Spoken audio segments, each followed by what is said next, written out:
Hello, and welcome back to my Magical Systems series. Today we will be discussing a video on Seiðr, or Seidr, or Seiðr, or however you want to pronounce it. There seems to be a bit of a, indecisiveness if you look online on how to pronounce it exactly. Welcome, first of all. And secondly, it is perhaps a bit strange if you know something about Seiðr. Um, why is this cis heterosexual male making a video on what is traditionally considered a um, woman's craft? Well, I will tell you. This video I am making because I negotiated a deal with Freya, and one of the things that I offered her was, you know what, I will make a couple of videos for you on your behalf, and eventually I kind of just reached a conclusion that, you know what, I don't know that much about Seiðr. I don't know that much about this particular craft.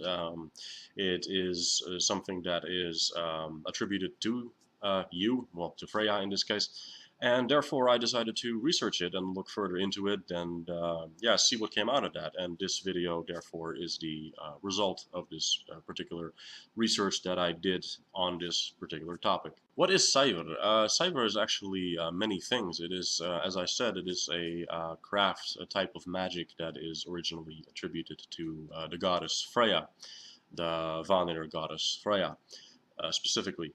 And if you know a bit about Germanic mythology, if you know a bit about the Aesir and the Vanir and their differences, the Aesir and the Vanir are two different tribes. The Vanir were, of course, more related to earth, fertility, sex, stuff like that.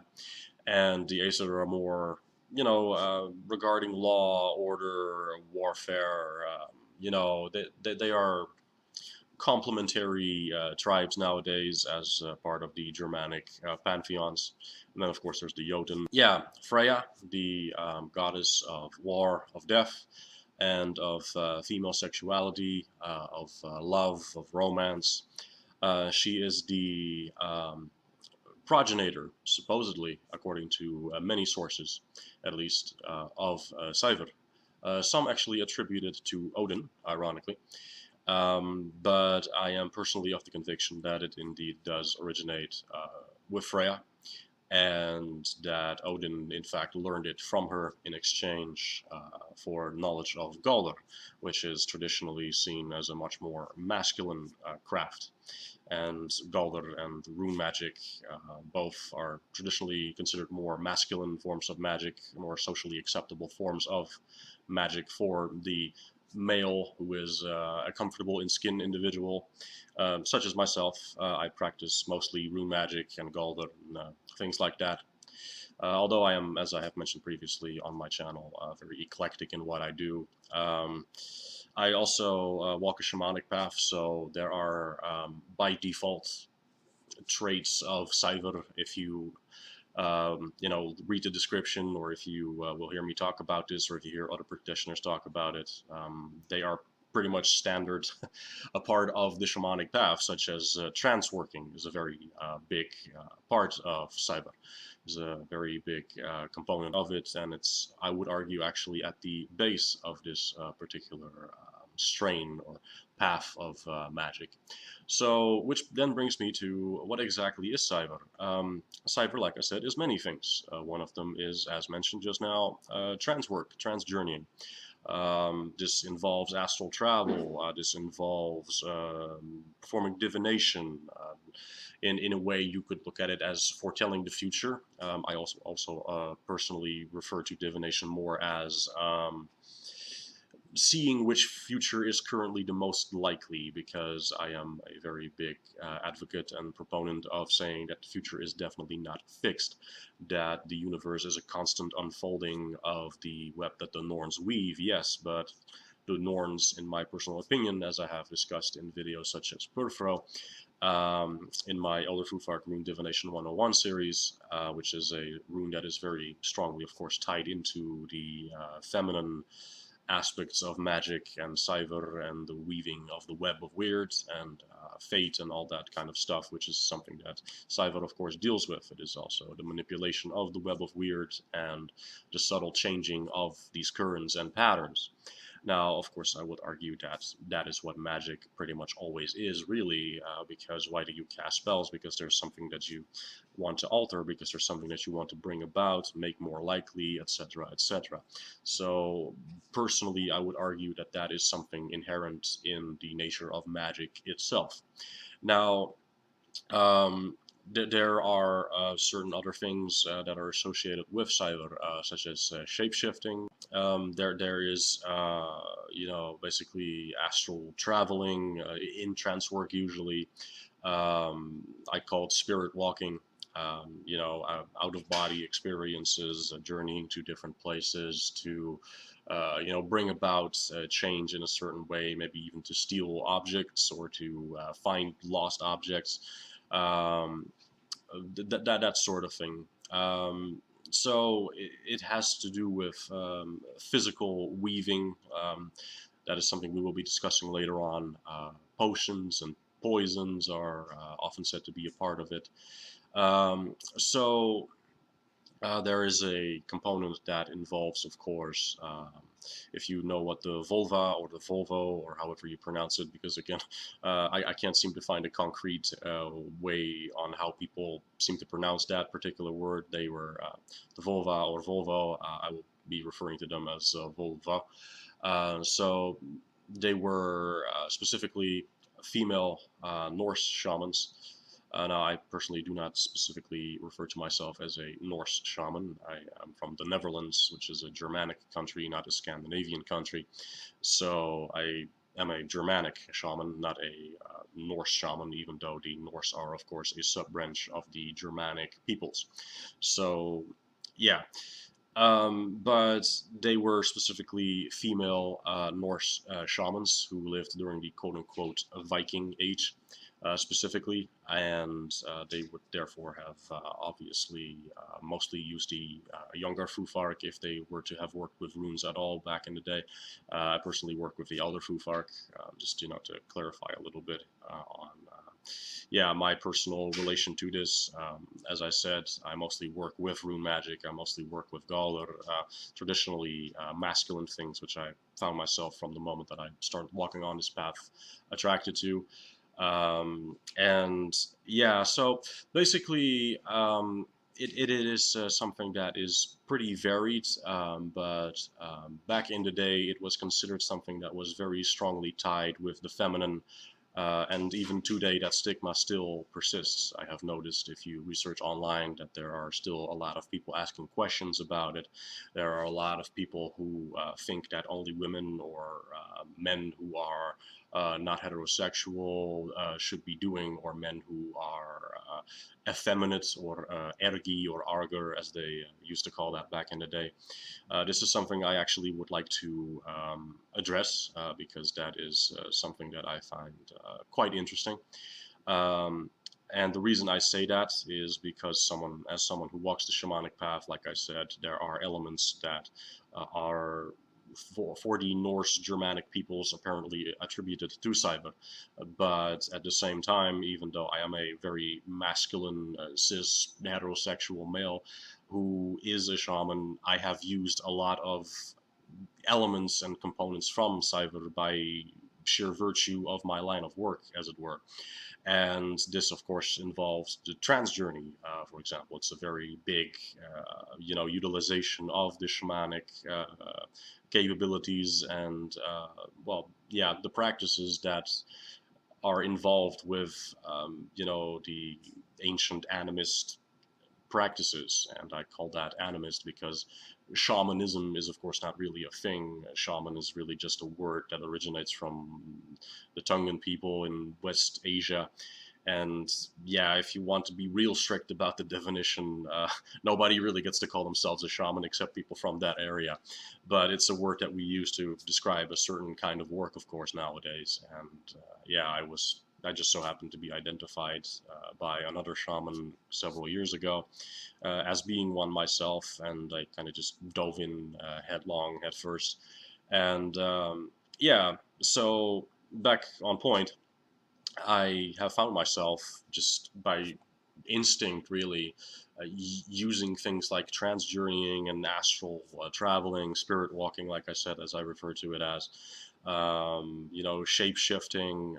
But shape shifting is something that very masculine types historically in Germanic societies have also done. I mean, my totem animal is, despite what my channel name might tell you, is actually a bear. It is not it is not the wolf. So a individual who back in the day would have been a warrior or a berserker, they would have been, a warrior shaman who would perhaps symbolically shapeshift and take on the aspect of a bear or the Ulfdenar, if you were more aligned with the totemic energies of the wolf as your totem animal or spirit animal or power animal, whatever you want to call it. So those are two famous archetypes or characterized kinds of warriors from the Germanic myths and sagas and stuff, of course. So I find that very interesting that these things are associated with Seiðr, even though, very masculine types throughout history have used such things. Because I mean, what is the Berserker Gang but really the channeling of your inner power animal or your inner totem animal? It is a kind of shape shifting that you are in essence doing. So, and I have done it. If you ask my friends, I mean, if I get really, really angry while doing a spell, I mean, I will literally just black out and basically I'll become a little if you hear them talk about it, So, and it's a very interesting experience, but I would not say that this feels like I'm, violating any gender boundaries really in that sense. And yet at the same time, such practices are often attributed to Seiðr. And another very interesting thing, of course, is that Odin, who is traditionally a very masculine god, of course, he's the Allfather, the ruler of Asgard and presider of Valhalla, of course, who welcomes the Einherjar, all the fallen warriors, the brave warriors, into his fold for Ragnarok. And that is not someone who you would traditionally associate as being, effeminate or feminine or, transgender or transsexual or something along those lines. And yet at the same time, he learned it from Freya. And I think that even though historically back in the day, and this is kind of the point where I'm heading, of course, I personally am very strongly of the opinion that such gender restrictions are quite silly. I mean, surely by virtue of what I apparently was born to be or chosen as by the spiritual realms to walk the shamanic path, which was not something I had an interest in until somebody, actually went out of their way and told me that I was as such a individual. Um, you know, it is not something that I feel should be applicable in this day and age anymore, because I also very strongly understand, of course, that back in the day, gender roles were very segregated. Women were basically the heads of the household in the Germanic, traditions, and they ran the household, and they, basically presided over the finances, is my understanding, and stuff like that. Whereas men were often more in the business of politics and warfare and stuff like that. So, and it is, I think, from that this whole idea of practicing Seiðr makes you effeminate or Ergi or Argr, that this idea stems, because these so-called Scythe men, the male practitioners of Seiðr, were often told to dress up as the opposite sex, as women, and they had to do these things to conform to that role. They were to be treated as women, basically. And you also see this, for example, in inverse. For a woman who wanted to be a warrior, they would basically start living like a man. And yeah, I mean, back in the day, this was apparently a thing, but if I'm thinking about it, I find it a little, personally, I find that very silly, because we all have masculine and feminine energies in us. Now, I personally happen to strongly align with the masculine, but at the same time, um, I do not feel that it makes me unmanly if I spirit walk, or if I do divination in a particular manner, if I practice magic. In fact, I frequently use my masculine energy very strongly in magic, and this is of course something that you see in Galdor. It's very assertive, it's very expressionist and um, outward exertion of your energy.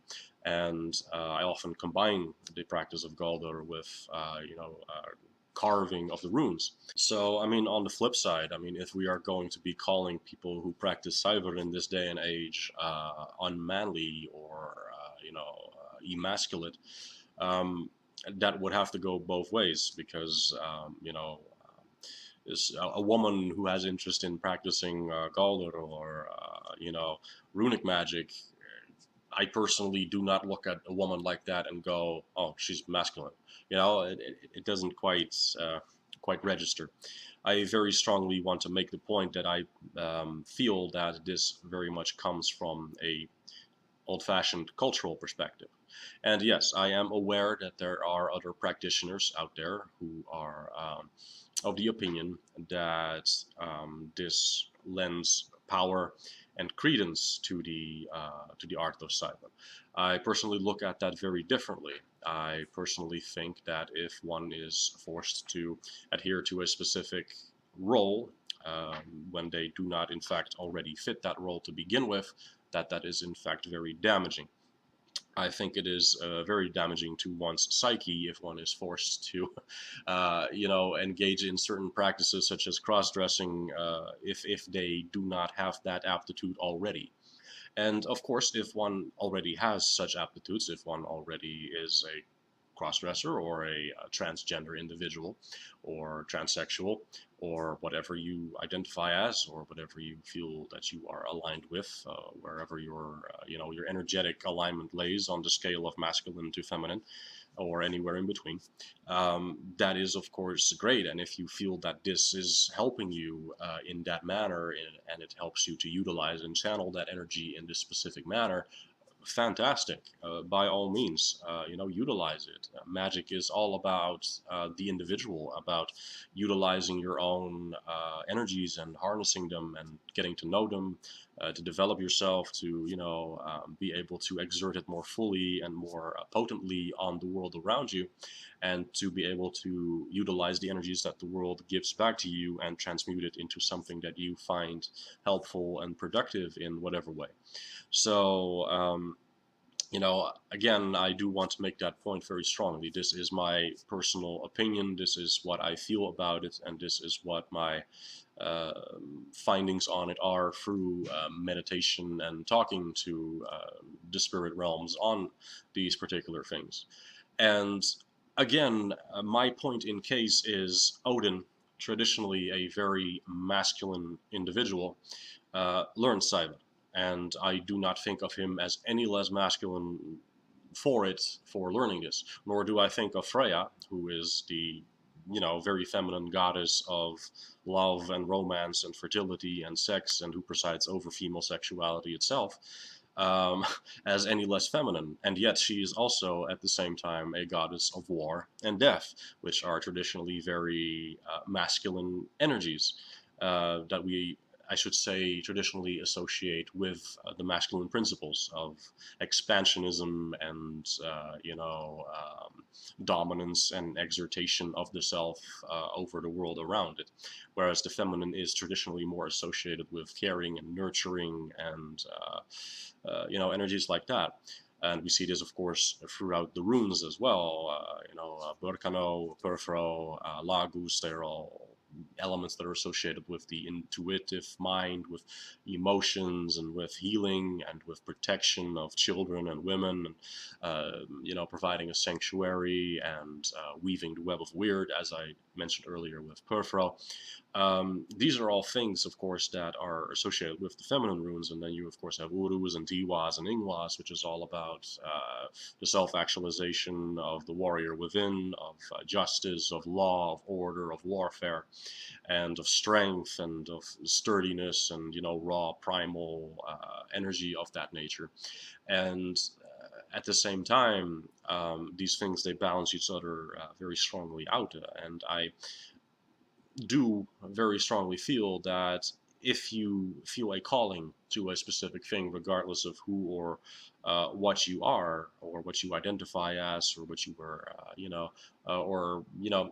basically, if you feel a calling to work with this particular magic, even though you may consider yourself a masculine individual, I personally do not think that there is an issue with that, nor the inverse, of course. If you are a very feminine individual who wants to work with more traditionally masculine systems, such as the runes, the Fufarks, or the Fuforic, in the case of the Anglo-Saxon Fufork, of course, or Galdr.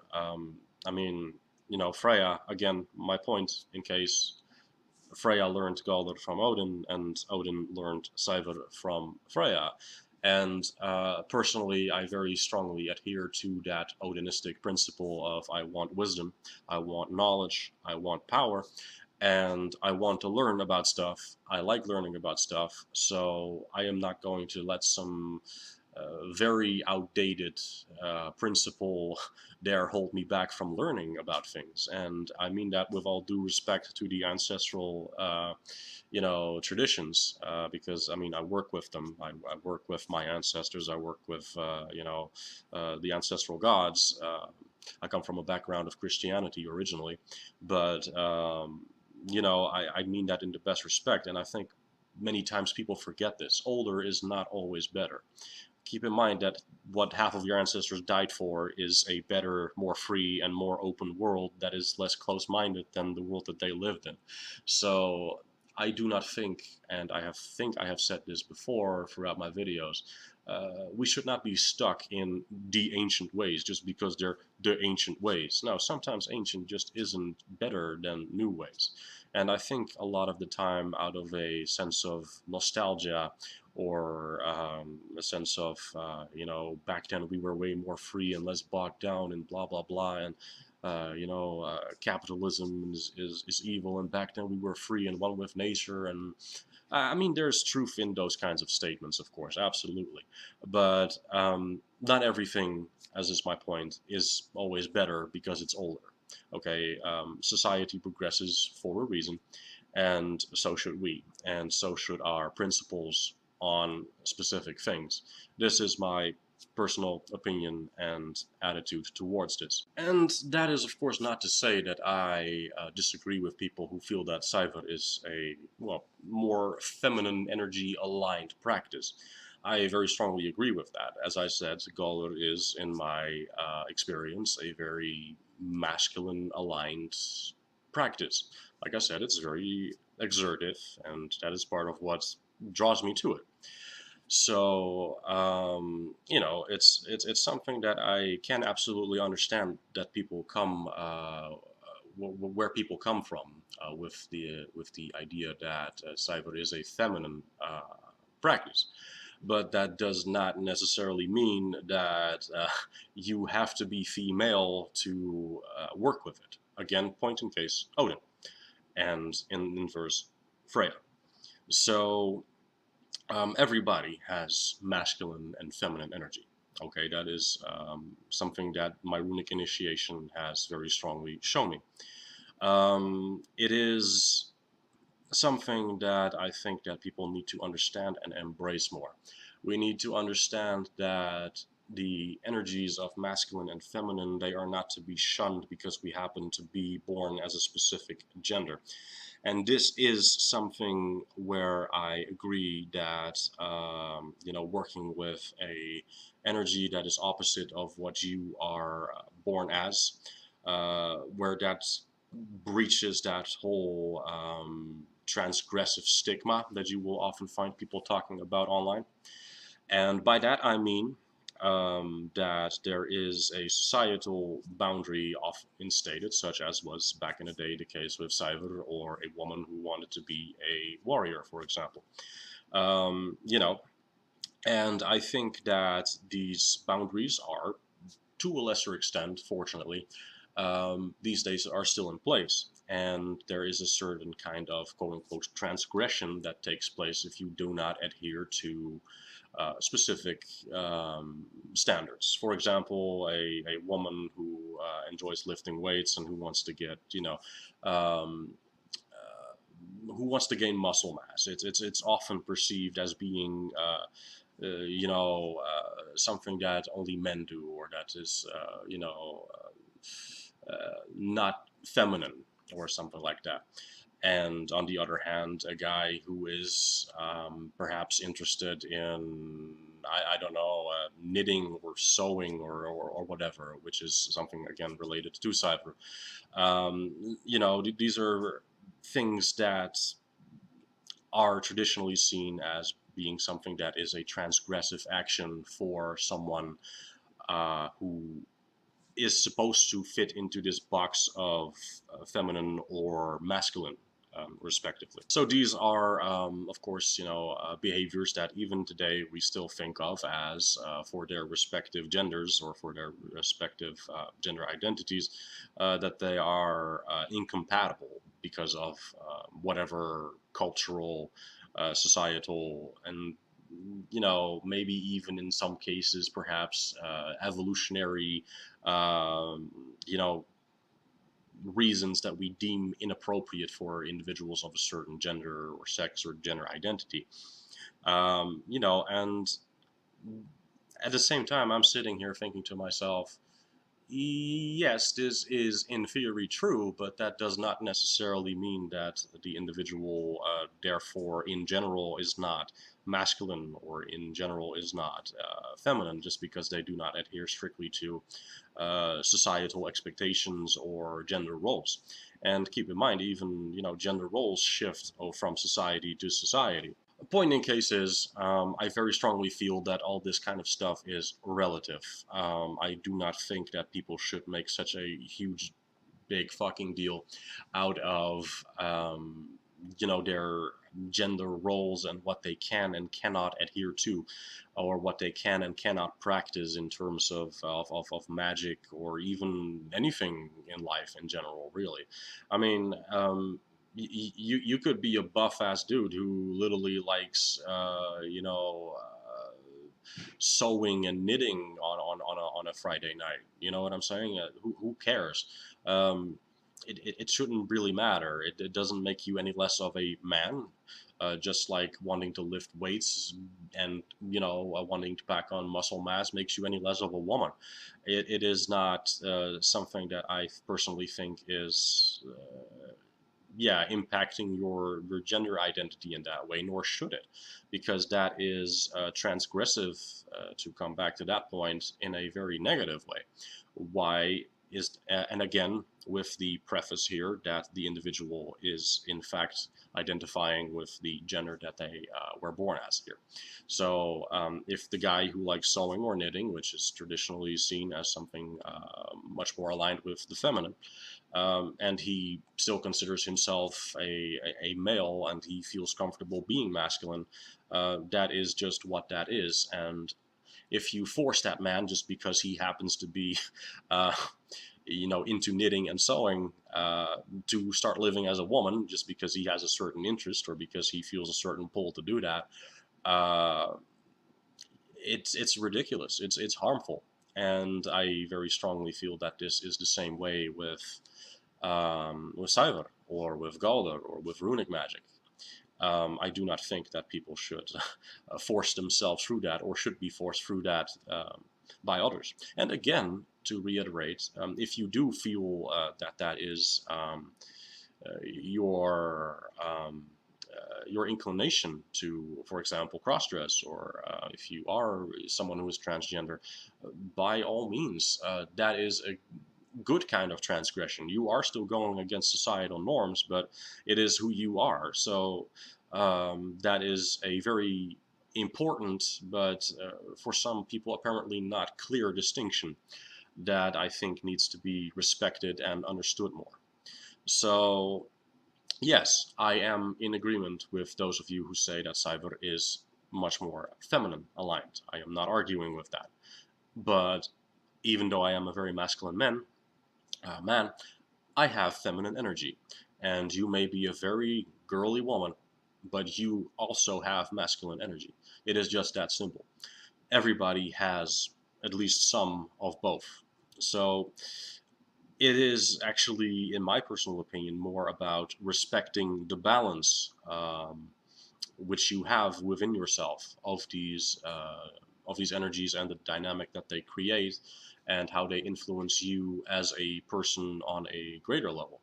So that is something that I wanted to get out of the way before I start delving more into the 101, what exactly is Seiðr and how can I practice it topic. Because magic is magic. Magic utilizes energy.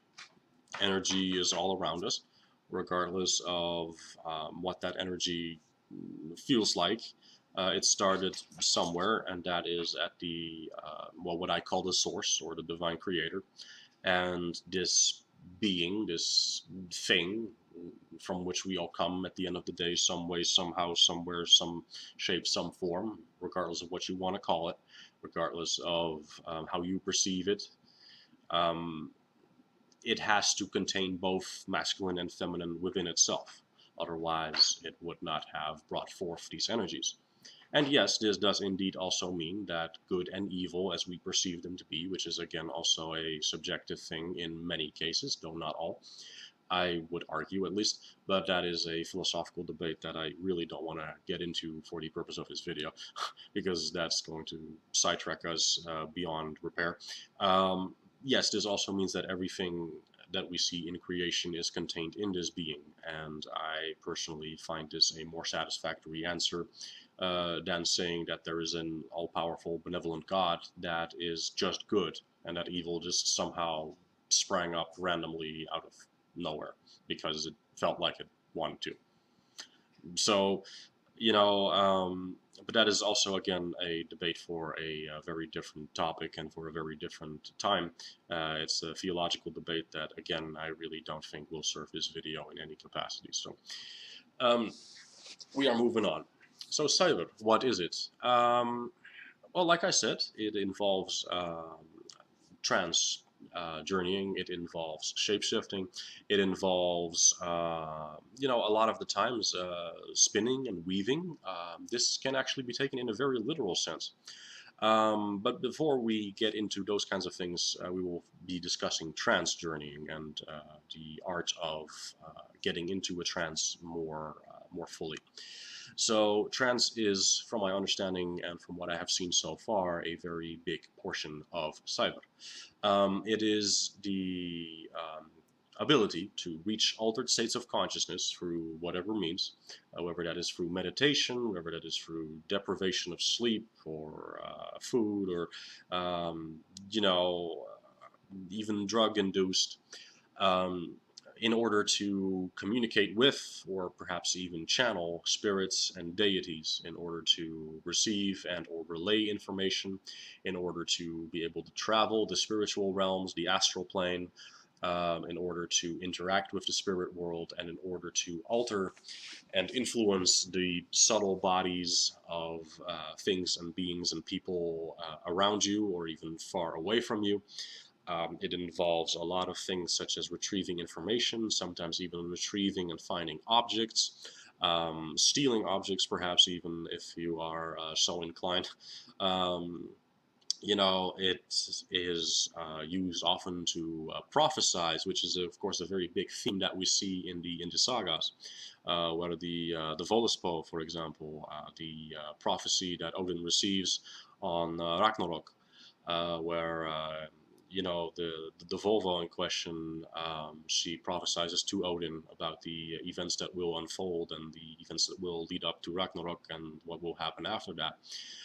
This is a prime example of a, how well respected these women back in the day were, and b, because even Odin, himself, the Allfather, seeks out a individual like this, a woman like that, who practices this art, and who then receives information from her. And you would think, oh yeah, but Odin's the Allfather. Yeah, but Odin doesn't know everything apparently. So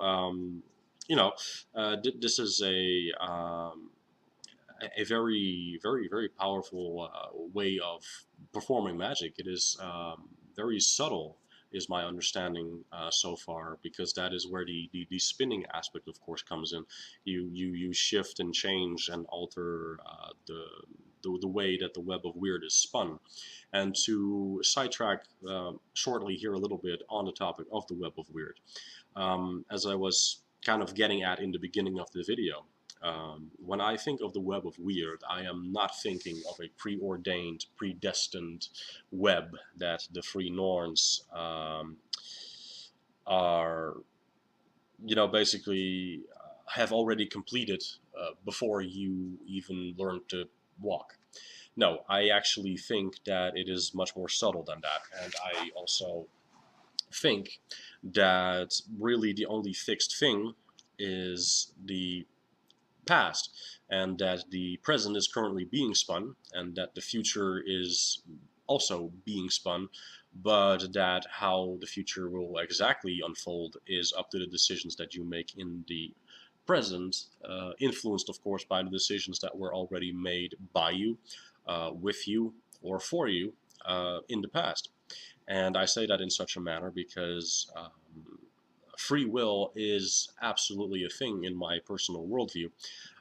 Because, what would be the fucking point of doing anything if free will wasn't a thing?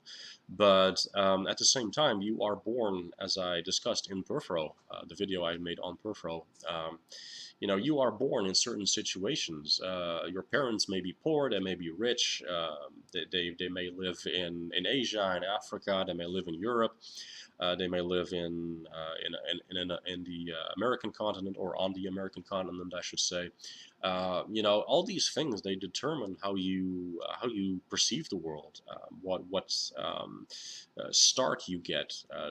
Are you rich? Well, you'll have a nicer childhood overall, probably compared to someone then who is poor. If you live in a country that is, that has a certain culture, a certain language, these things all influence, things that happen in our lives. So those are things that we cannot help. There are certain things in life that are just beyond the control of our physical body. And some of these things we can change later on, such as wealth, of course, because we are not necessarily stuck with being poor if we are born in a poor family.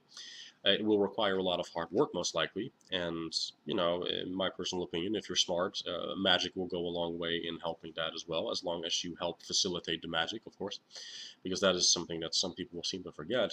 You can't just cast magic and sit on your ass and then hope that you will randomly win a $10,000 lottery ticket.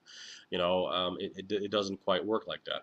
So these are all things that have to do with the web of weird. Some things that you can alter and some things that you can't. And you see historically in the practice of Seiðr that weaving, such as symbolism into clothing, protective symbols, runes,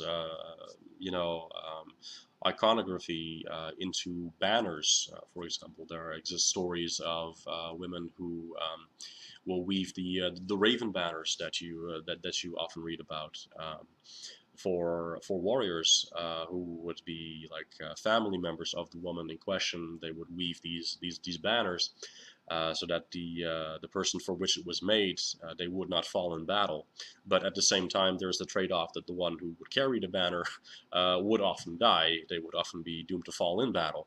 So we kind of see a gift for a gift there, you know, as is the principle of Gabo. The rune Gabo teaches us that nothing is without a price, and that everything is a two-way street. So these are all, you know, things that come into the practice of Seiðr when you try to manipulate and influence the web of weird in such a manner.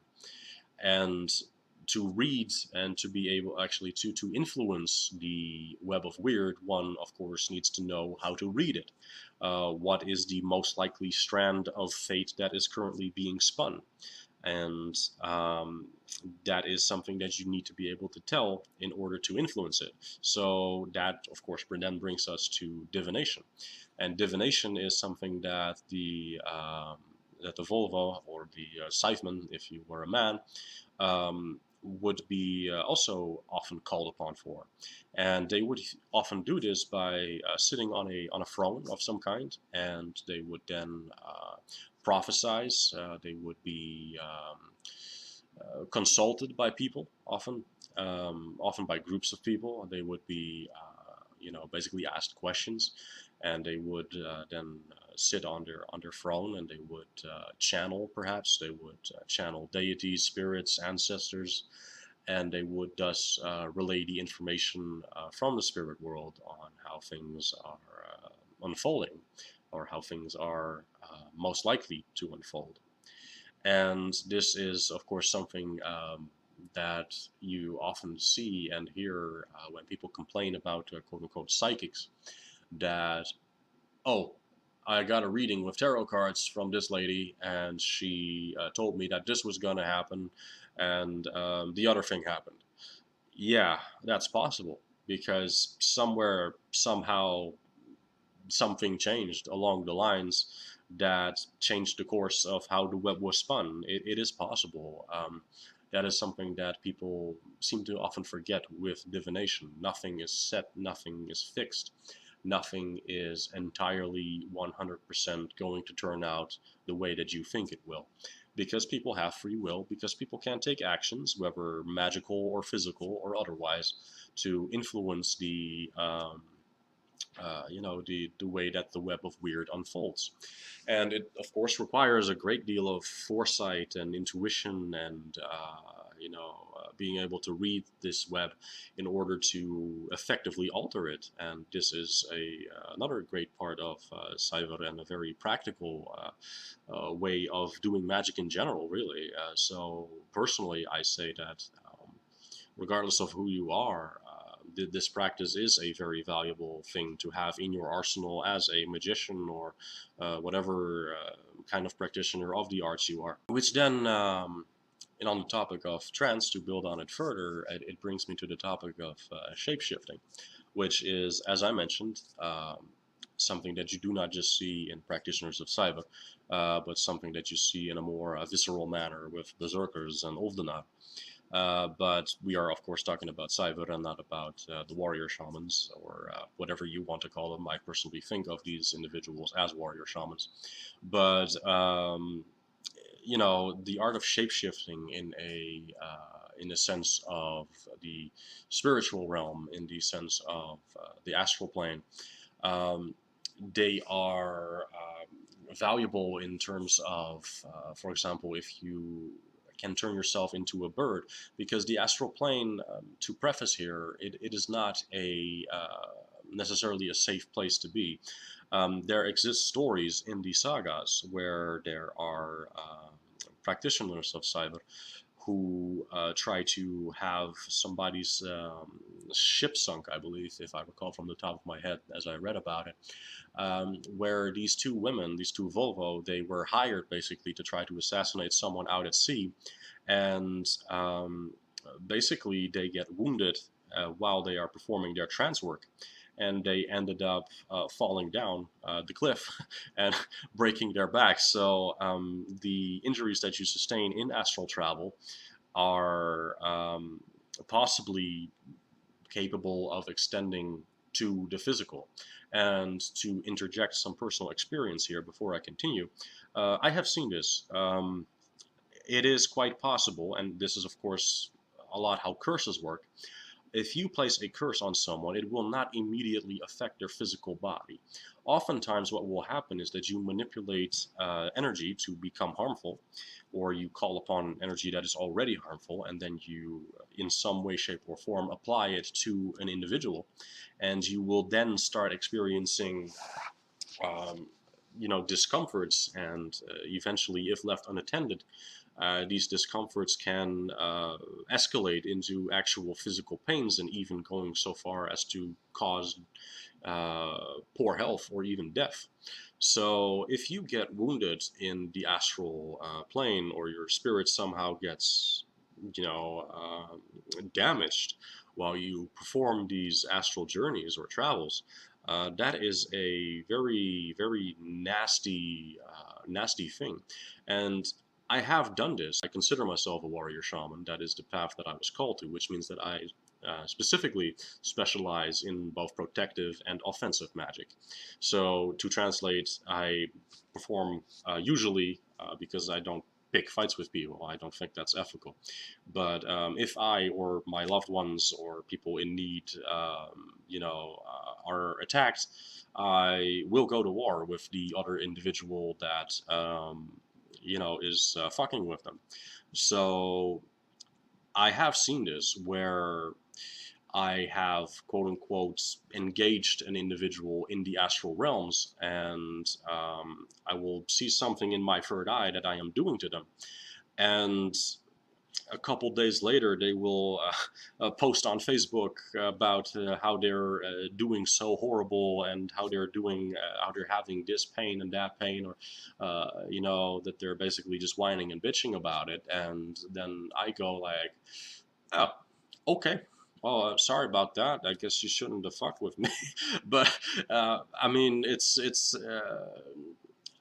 not to brag, but it is actually quite interesting when you see those results happen, because there always is that little bit of element of, am I just imagining this, or am I just, fantasizing, or,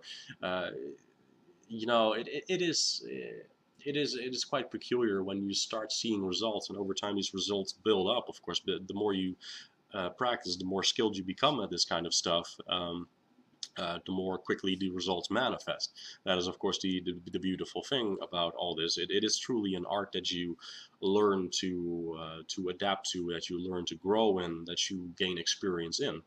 And to relate all this back to the topic of shapeshifting and trance and astral travel and spirit walking, when you can shapeshift in the astral plane, that means that you can, for example, if you need to cover long distances, shapeshift into a bird. It will be easier to traverse oceans, for example.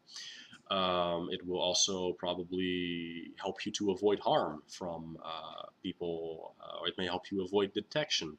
If you are, for example, stalking someone in astral, and you want to remain undetected, and you know that they are outside, what do? You turn into a bird, so that you get a bird's eye vantage point, and that they most likely will not be able to detect you as well, unless they are very skilled practitioners themselves. So that is an example. If you want to find something, I don't know why or how you would, want to find something at the bottom of the ocean, unless you are seeking to consult some sort of spirit or deity related to water. So, I mean, you could, for example, turn yourself into a fish if you seek to, communicate with a being who lives in the ocean, or in a river or something like that. It would be, far more practical to do that than remain in your human form, as it were. And yeah, this is something that is also often related to Seiðr. To get back on the whole topic of Ergi and Argr, why it would be considered unmanly for a man traditionally to engage with Seiðr, is because it was often perceived that the masculine principle, because it is often portrayed as being assertive, dominant, and outwardly expressive. That because Seiðr requires trance and requires, or at least often involves, the channeling of spirits, it requires, a possession in a way, which means that one is willing and capable of surrendering. Um, that this is not a masculine thing to do. Therefore, it is a very feminine thing to practice Seiðr, because real men don't give up control, basically. That is the line of thinking behind the idea of unmanliness, or Ergi, or to be, in that sense, not in control. Now, I find this personally very interesting because, I mean, I have discussed my own personal experiences with this whole idea of masculine versus feminine, and of being dominant versus letting go of control, versus dominant versus submissive, if you will, which is interesting to me because I personally do actually enjoy women who are more dominant in between the sheets, shall we say. I do enjoy personally light forms of BDSM, for example. Now, where I am the one who surrenders to the woman in question. So this is something that I found pretty peculiar, because to come back to what I said earlier, I do not in any way, shape, or form personally think that this makes me unmanly or emasculate. To me, it's just a preference. It's a state of being. It's just part of who I am as a person, who I developed to be, if you will. And I've always kind of I had this when I was younger, in my early teenage years, browsing through erotic things. That was the kind of thing that slowly but surely started drawing me in. Now, of course, in modern society, this is still a bit of a taboo or transgressive thing to do. Now, again, like I said, I feel very much traditionally masculine. I feel very much a man in the literal and symbolic sense of the word. I am in everyday life actually very, very dominant, very socially, outwardly expressive in that manner, even though I'm an introvert. I like to take charge of things. I like to be a leader.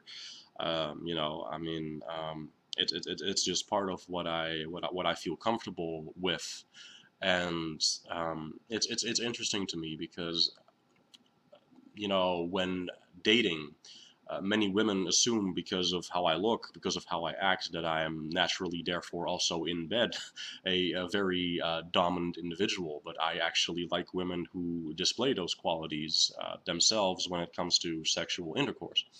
So that is actually quite interesting, because walking the shamanic path, by default, as I mentioned earlier, requires one to be capable of surrendering in that sense. But I do not in any way, shape, or form, except when interacting with my succubus, I do not think of that as a form of surrender in that sense, in a sexual manner.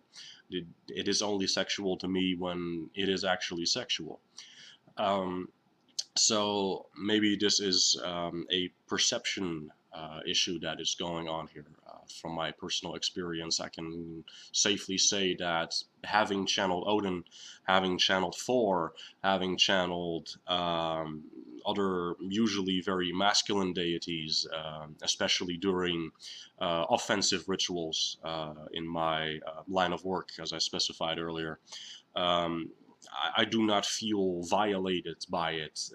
It is, to me, actually something that when I am performing offensive, baneful workings, baneful magics on people who have fucked me over or fucked my friends over in a significant manner, and I call on the gods, and I work against my enemies in such a manner. I have channeled Thor, I have channeled Odin, and it does not in any way, shape, or form feel violating or like I'm surrendering control in that sense. It just feels to me like it's adding to my power, to my expression of my rage, of my anger, because that is, of course, what the Berserkergang, like I said, was. So I very strongly disagree with the whole idea of that it has to be a feminine thing to give up that kind of control, because that is what a berserker is to me. That is what an Ulfdenar is. You are channeling the sacred rage of Wodan, of Wodanaz, the bringer of the rage, the bringer of ecstasy. It is Odin, or we call him Wodan in the Netherlands, of course, still. He's a very masculine being of war and of conflict, and channeling such energies, pure primal rage, and yeah, it's a very interesting feeling. They often describe it as dancing with Odin, almost in a ecstatic. How to put this? In this violent war dance, this tribal war dance is kind of how I would describe it. And even if you're just sitting in your ritual circle and you're channeling the energies, and you're having that overtake you, and I can't say that I agree with this traditional idea of that it has to be a feminine thing to channel. Speaking from a perspective of a overall traditionally masculine shamanic individual who engages with magic from a traditionally very masculine perspective. Now, of course, I fully respect that those who are more aligned with the feminine energies, that they have a very different perception of things. But that is, in my personal opinion, my professional opinion, actually just what it is. It is perception. And I do not consider myself, to go back on the example that I gave of the sexual preference I have for sexually dominant women, I do not consider myself less of a man, even though I have been told by society that I should be feeling that way. I have no interest in, cross-dressing. I have no interest in, being subjugated, that I'm to the point where I'm completely losing my free will. Or where I'm made to do things that I really don't want to do, or where I'm forced to perform sexual acts that I don't want to do. That goes way too far for me. That is, in my opinion, absolutely unhealthy. I don't know, it just doesn't quite sit right with me. I think this is more of a societal issue. And having talked to Freya about this, because of course I consulted her for the making of this video, I just did not get the sense from her at all either that she was disapproving of my viewpoint in this matter. Perhaps it is a unorthodox viewpoint, because it is traditionally restrained to a certain group of people that have to adhere to a couple of boxes that they need to tick before they will by society be accepted as Volvo or Scytheman. But of course, Odin being who he is, and me being a Germanic shaman who closely works with Odin, because I consider him a little bit kind of like a mentor almost in my shamanic work. I do not at all find myself constrained by these societal boundaries, but the irony here, of course, is that that is a certain kind of transgression that is expected of the shaman traditionally as well. But at the same time, society as a whole, even today, because of the traditional historical stigmas attached to it, still frowns on that in a manner of speaking. I have noticed from researching this online. So it is a very very interesting dynamic going on there, and I'm told that having an interest in certain branches of magic should make me not want to pursue them because of certain stigmas attached to it. But I'm sitting here going, I wouldn't know why, because I do have this stuff because of who and what I am in terms of my line of duty as a shaman anyway. And I have done this even before I had a name for it, you know? And it has not impacted my masculinity, my value as a man, and in reverse, view a woman who, like I mentioned earlier, who practices Galdr or rune magic in the same way. I would not see her as less of a woman for wanting to pursue these kinds of things, or for already instinctively utilizing um, that kind of energy, you know. So again, point in case is that when one engages with this kind of work, um, I think it's so important that you breach these stigmas, because sometimes it feels to me that stigmas are just put in place to discourage people, and a lot of the time it is put in place to discourage people because people want to have a form of control over knowledge, because they want to have a particular limit built on things, or they want to restrict access to certain kinds of information. And again, I personally am very much of that Odinistic mindset. I like knowledge, I like power, I like wisdom, I like knowing how things work, so therefore I engage with it, and quite frankly, fuck the rules. That's that's how I view it. It is in my personal opinion, the duty of any self-respecting magician and shaman, or druid, or whatever you call yourself, or Volvo, or Scytheman, or whatever. And by the way, I do very much consider Volvo and Scytheman to be a kind of shaman. It is not the kind of shaman that I am, but I do, like I said, instinctively, by virtue of being a shaman, work with certain aspects of Seidr instinctively. So, I think it is the duty of all magical practitioners to breach those societal norms and say, fuck it, I'm a divine being, I am a free being, I have free will, and I should not be told what to do because somebody tells me that I need to fit into this neat little box. And if that is the description that you want to give in terms of, transgressing across boundaries, as you so often find talk of, um, then do that. I do not accept the label of Ergi or Argr, because I quite frankly do not feel in any way, shape, or form unmanly. And again, the same would go for a woman who was interested in engaging more with traditionally masculine things.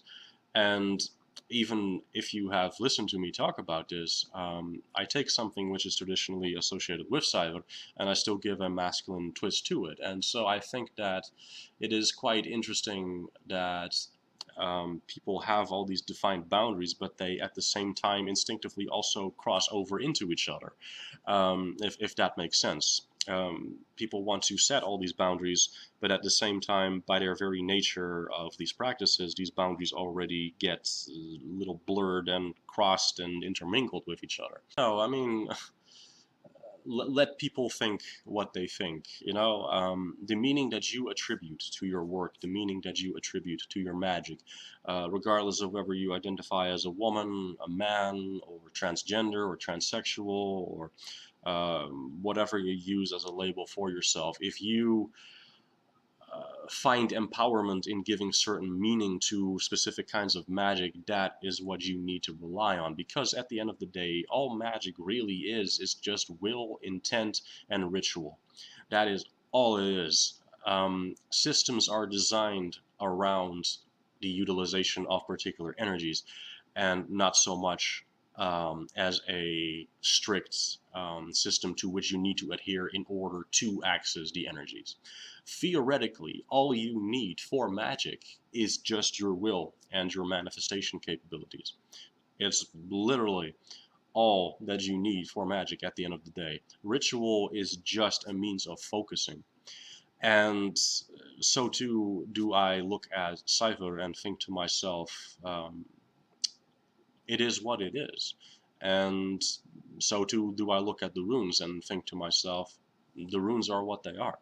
They are my primary way of performing magic. They were the instinctive first thing that drew me to the shamanic path I walk, and they were the very first thing that caught my interest, the Elder Fufak in particular.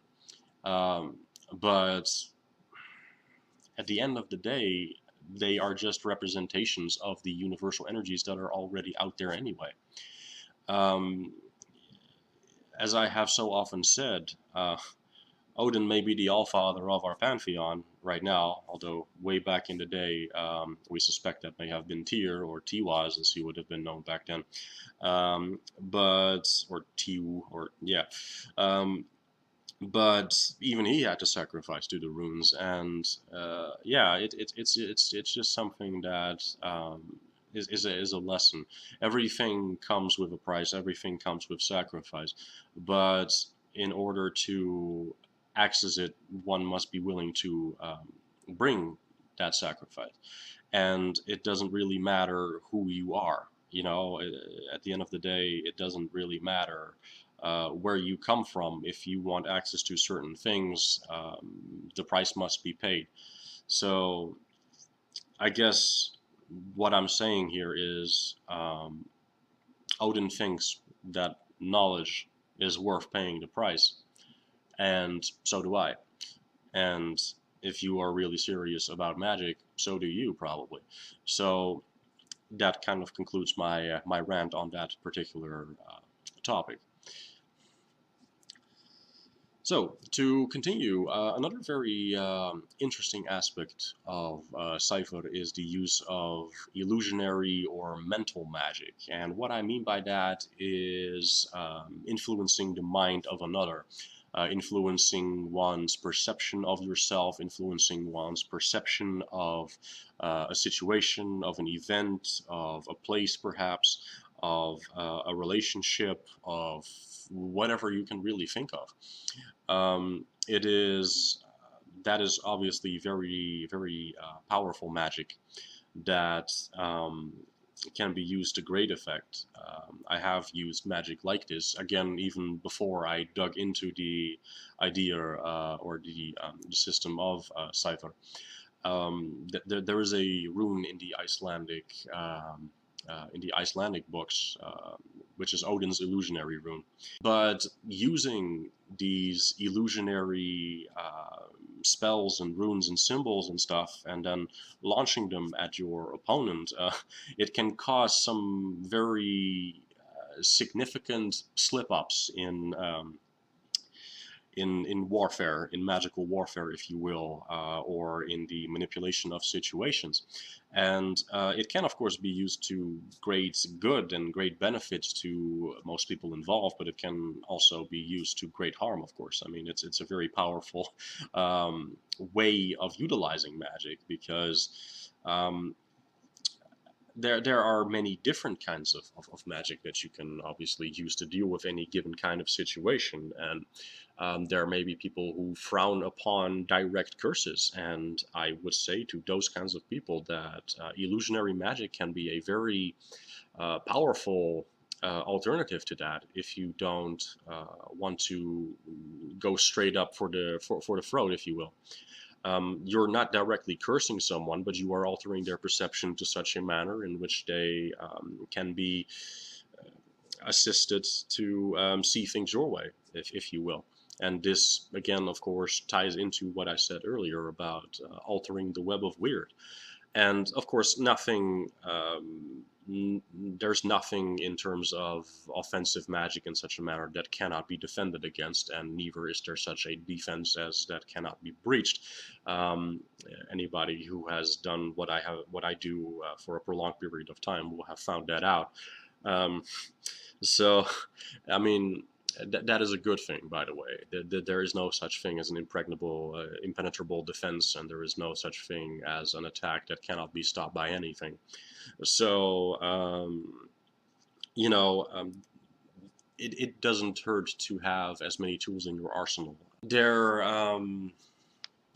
is, of course, also, as I mentioned, a lot of talk in the sagas and from a historical perspective, where women in particular, of course, would use sewing or spinning, or like making garments or clothing or even armor for individuals that they either wanted to protect or which they wanted to perform baneful workings on.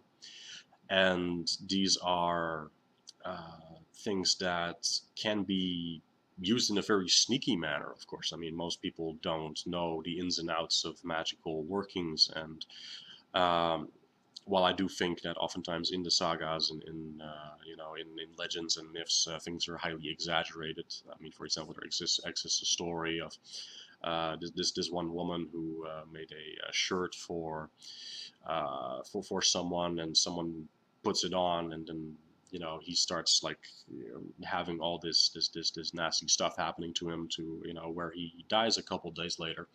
And I think that is a little exaggerated, because in my experience, magic usually doesn't work that fast. And I say usually because I have no doubt that there are exceptions to that thing, to that rule. Because a lot of the times the energy takes time to settle in, to start going on its track, and to fully facilitate itself, and to be facilitated by circumstances around it. So, but yeah, the point is, such things can be used in a more localized setting to influence your surroundings, or your goals, and your maybe even your home, or to protect your children, or your spouse, or whatever, to great effect. And you often hear about this in stories from people where you will be given something as a present by a quote-unquote black magician, who will give you a gift because you somehow pissed them off, and you will start getting like hauntings and all sorts of nasty stuff happening, and stuff flies through your house, and bad luck befalls you all of a sudden.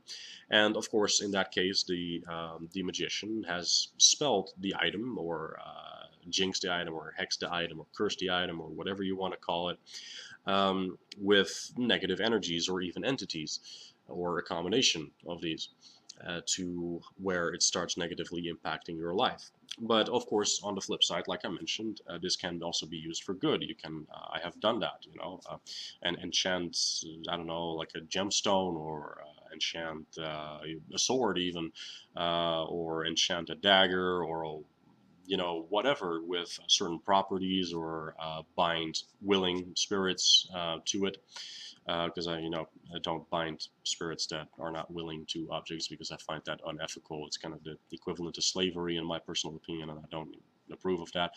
But these are things that can be used to great effect in a more localized setting, meaning to say that it is of course less practical to utilize something like that for someone that you want to put a curse on who lives on the other side of the world, because making a sweater with baneful runes on it uh, for someone who lives in South America, if you live in Russia, for example, it's not going to be practical.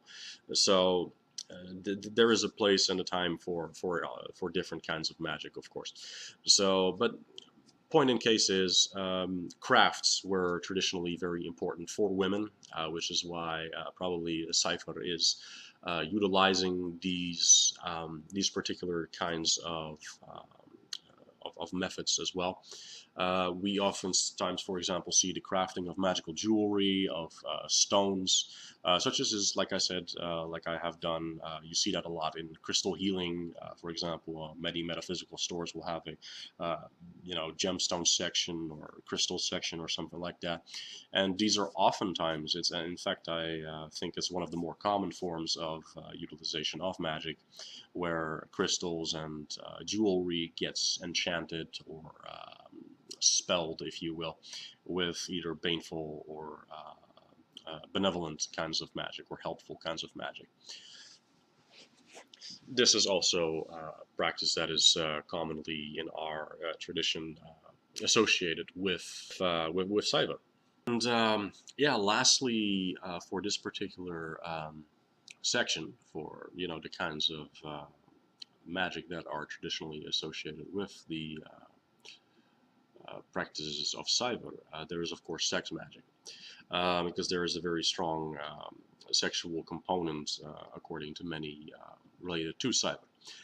And this is something I will be incorporating in another video which I have also promised Freya. And I will leave this out of this video for that particular reason, because I will be covering it in the other video. So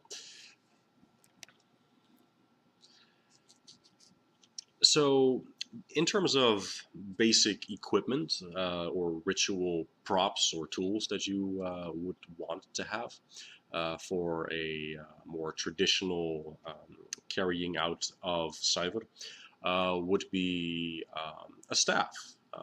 Usually this staff was decorated in some way, but alternatively a wand will be able to get the job done. So you can probably find, staves online. You can probably find them in your local metaphysical store. I know that the one over here has a couple of staves and wands, and I actually already bought a wand a while back, mostly for like healing magic and healing work. So because I actually make a lot of usage of weaponry in my personal primary work, shall we say, such as I have like a Viking sword, as most people would call that. It's a replica, but I have a ritual dagger. I aim to get like a hand axe. I aim to get like a round shield, as would have been used in the Viking Age, and yeah, stuff like that. So all these tools, they have to me a specific place in my workings and in my rituals. So a wand or a staff would be one of the primary kinds of equipment that you would be wanting. Usually a Volvo also would wear a robe. And of course, there is kind of this picture forming here, of course, where we are thinking of the stereotypical wizards like we see in popular media, like in Lord of the Rings, Gandalf, Saruman, Radagast, where they wear, robes, like they're these old wizened men who are obviously based off of Odin, of course, where they have long hair and a long beard, and they have like a robe of a certain color, and they always carry a staff with them. I do very strongly feel that has its obvious basis in the practices of Seiðr. Because, Lord of the Rings was written by Tolkien, and Tolkien was very into Anglo-Saxon history and culture and stuff like that, which also indirectly ties into Germanic and Norse culture and mythology, etc. So You know, we also see this in more popular media like Harry Potter, where you know, wizards have wands and they wear these robes that they all mandatorily wear, and you know, the list goes on. Um, the the link between witches and wizards and you know, wands and robes and stuff like that is a very firmly established uh, contemporary cultural you know, significant thing. So another piece of historical equipment that a Seiðr practitioner would use would, like I mentioned earlier, be like a throne or like a heightened seat of some sort on which the practitioner would sit in order for her or him to prophesize, to go into a trance, to channel, to you know, do divination, to answer questions for either themselves or for consultants, people who would come to them to consult the Volvo or the Scytheman for uh, you know, for you know, the divining of their fortunes and their weird or their fate or whatever words you want to use for that. I personally use weird because I like it better, because fate to me always implies a more predetermined, fixed kind of thing, and I don't quite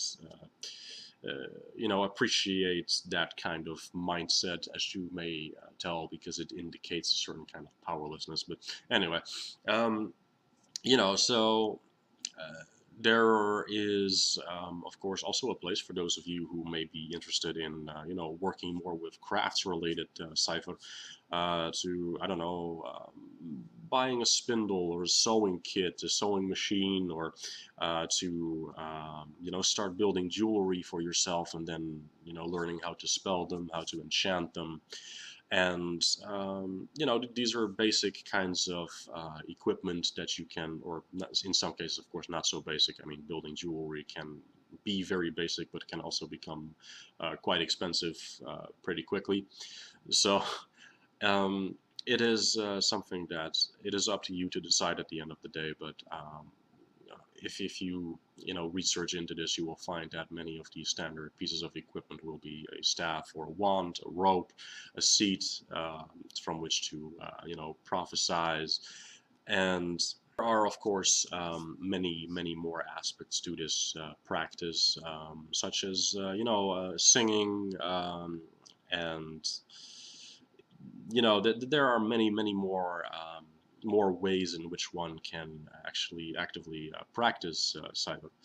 But this is a 101 video. It's meant to cover basics. It's meant to cover you know, more generalized topics, and I also felt the need to clear up what I personally perceive to be a very huge misconception regarding the topic of masculine versus feminine, and who is allowed to practice Seiðr and who is not, and you know.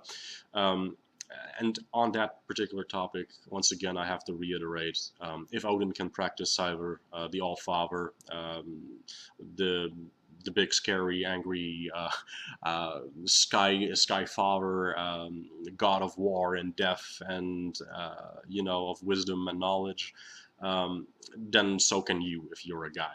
If Freya can practice Galdr and rune magic, who is the very embodiment of femininity, but who is also a goddess of war and death, then so can you if you're a woman. So, or you know, whatever you identify as. So that is kind of what I do want to, you know, give to you. As I mean, it is my personal gnosis and experience and feelings on the matter. But at the end of the day, I do think that it is time for us to stop being so stuck in the past all the time, and to glorify everything that happened in the past. I mean, I may come from the Germanic tradition. I may have been initiated into it, and I'm currently still, you know, being initiated into it. But that does not mean that I cannot be a progressive thinker, and that does not mean that I am not feeling called or obligated to strip away, you know, certain preconceptions and what I feel are very strong misconceptions, actually. So that is what I do want to say here. And with that, I would like to conclude this video, and I will be probably uploading either my sex magic video as I planned, which is actually something I look pretty forward to. I mean, sex is a topic pretty near and dear to my heart, so you know, and I mean, isn't it to most people? But it's either that or it's going to be a video on Lagos, because I do feel that my initiation into it is slowly coming to an end, slowly coming to a close as things are settling down. And yeah, so it's going to most likely be either a video on Lagos or on the topic of sex magic, as I promised Freya that I would be making.